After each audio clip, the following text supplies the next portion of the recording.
বৃহস্পতিবার 25শে জানুয়ারি মাঘ মাসের পূর্ণিমা তিথিতে একটি 1 টাকার কয়েন গোপনে রেখে দিন এই স্থানে। বাড়ির সমস্ত বাস্তুদোষ দূর হবে, প্রচুর অর্থপ্রাপ্তি ঘটবে। নমস্কার বন্ধুরা, আরো একটি নতুন পর্বে আপনাদের স্বাগতম।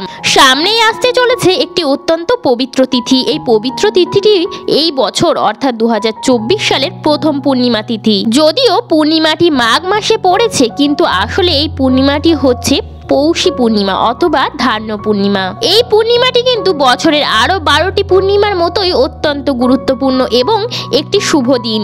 এই দিনে কিছু বিশেষ কাজ করলে মা লক্ষ্মী বিশেষ আশীর্বাদ বর্ষিত হবে। তাই বন্ধুরা, এই দিন বিধিপূর্বক পালন করা উচিত এবং যদি এই উপায়টি সঠিকভাবে করতে পারেন তাহলে মা লক্ষ্মীর আশীর্বাদে নতুন বছর 2024 আপনাদের অত্যন্ত ভালো কাটবে।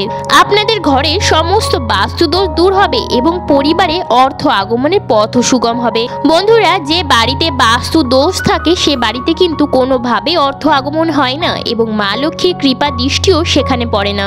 কারণ বাস্তু দোষ এমন একটি জিনিস যেটি সেই পরিবারে থাকা সমস্ত আয় উন্নতিতে বিঘ্ন ঘটায় এবং পরিবারে থাকা প্রত্যেকটি মানুষের শরীর স্বাস্থ্য খারাপ হতে থাকে এবং এর ফলে চিকিৎসার ক্ষেত্রে আপনার প্রচুর অর্থ ব্যয় হয়ে যায়। তাই প্রত্যেকটি বাড়ির অত্যন্ত একটি জিনিস খেয়াল রাখা অবশ্যই উচিত যে বাড়িতে যে কোনো রকম বাস্তুদোষ না থাকে এবং মা লক্ষ্মীর আশীর্বাদ প্রাপ্তি করার কিছু কিছু জিনিস আমাদের অবশ্যই মেনে চলতে হবে। বন্ধুরা, আমরা প্রত্যেকেই জানি যে বৃহস্পতিবার দিনটি হচ্ছে মা লক্ষ্মীর দিন। বৃহস্পতিবার দিন প্রায় প্রত্যেক গৃহস্থ বাড়িতেই ঘট স্থাপন করে মা লক্ষ্মীর বিশেষ পুজো অর্চনা করা হয়ে থাকে। এই বছর অর্থাৎ 2024 সাল বছরের প্রথম পূর্ণিমাটিও কিন্তু পড়েছে বৃহস্পতিবার দিন। তাই বৃহস্পতিবার এবং পূর্ণিমা কিন্তু একটি গভীর সংযোগ সৃষ্টি করছে। মা লক্ষ্মীর আশীর্বাদ প্রাপ্তির জন্য এই দিনটি কিন্তু অত্যন্ত ভালো দিন। তাই বন্ধুরা, এই দিনটিতে মা লক্ষ্মীর পুজো অর্চনা করতে কিন্তু একদমই ভুলবেন না।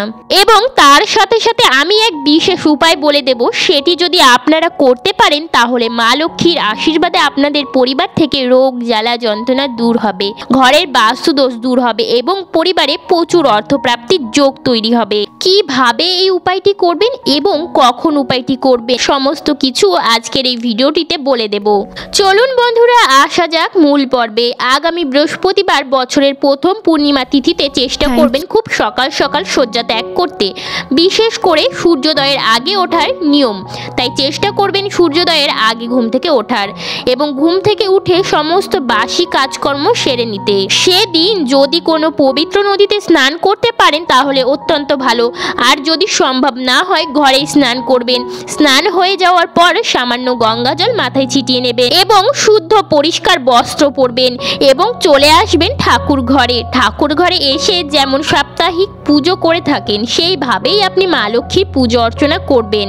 বন্ধুরা, সেই দিন আপনি মা লক্ষ্মীকে একটি হলুদ রঙের ফুল, পারলে একটি পদ্ম ফুলও অর্পণ করবেন।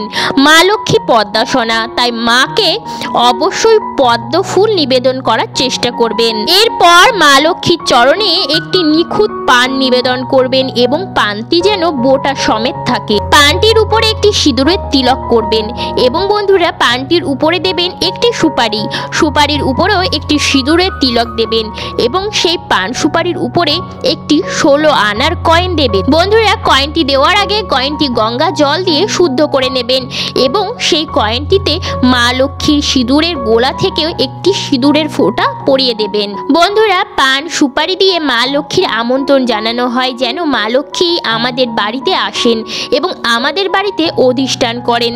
তাই বৃহস্পতিবার দিন কিন্তু মা লক্ষ্মীকে পান সুপারি নিবেদন করতে কিন্তু একদমই ভুলবেন না। যেহেতু এটি বছরের প্রথম পূর্ণিমা তিথি, তাই এই তিথিটি অবশ্যই পান সুপারি এবং তার উপর যদি সামান্য অক্ষত আতপ চাল দিতে পারেন তাহলে অত্যন্ত ভালো এবং তার উপরে দেবেন একটি 1 টাকার কয়েন। এরপর সন্ধ্যা বেলায় এই কাজটি আপনাকে করতে হবে, অর্থাৎ আপনি সারা দিন মায়ের চরণে সেই পান সুপারিটা এবং 1 টাকার কয়েনটি রেখে দেবেন এবং যখন আপনি সন্ধ্যা দিতে আসবেন, যেহেতু বৃহস্পতিবার সেহেতু অবশ্যই আপনারা পাঁচালি পড়বেন। সমস্ত কিছু যখন হয়ে যাবে অর্থাৎ ধূপ প্রদীপ জ্বালিয়ে আরতি সেরে যখন সন্ধ্যা দেওয়া হয়ে যাবে, যখন আপনি ঠাকুর ঘর ছেড়ে দেবেন তখন সকালে যে ফুলগুলি আপনি ঠাকুরকে নিবেদন করেছেন সেগুলি কিন্তু অবশ্যই সরিয়ে নেবেন এবং মা লক্ষ্মীর চরণে যে পানটি আপনি নিবেদন করেছিলেন বন্ধুরা সেই পানটি আপনি তুলে নেবেন, কারণ ততক্ষণ ততক্ষণে পানটি নিশ্চয়ই শুকিয়ে গেছে, কিন্তু সুপারি, 1 টাকার কয়েন এবং যে অক্ষত আতপ চাল দিয়েছিলেন সেই সমস্ত কিছু আপনার ডান হাতের মুঠোতে আপনি ভরে নেবেন এবং সেই সমস্ত কিছু নিয়ে চলে আসবেন আপনার রান্নাঘরে। তারপর আপনার চালের পাত্রে সমস্ত কিছু ভালোভাবে মিশিয়ে দেবেন। বন্ধুরা, এই পূর্ণিমাটি মাঘ মাসে পড়েছে, কিন্তু পূর্ণিমাটি হচ্ছে পৌষী পূর্ণিমা বা ধান্য পূর্ণিমা। এই পূর্ণিমাটিতে ধান বা চালের গুরুত্ব কিন্তু অত্যন্ত বেশি, তাই এই কাজটি আপনাদের করতে হবে চালের পাত্রে। ধনের দেবী হচ্ছেন মা লক্ষ্মী। মা লক্ষ্মীর আশীর্বাদে আপনার বাড়ির সমস্ত বাস্তুদোষ দূর হবে এবং অর্থপ্রাপ্তির যোগ ঘটবে।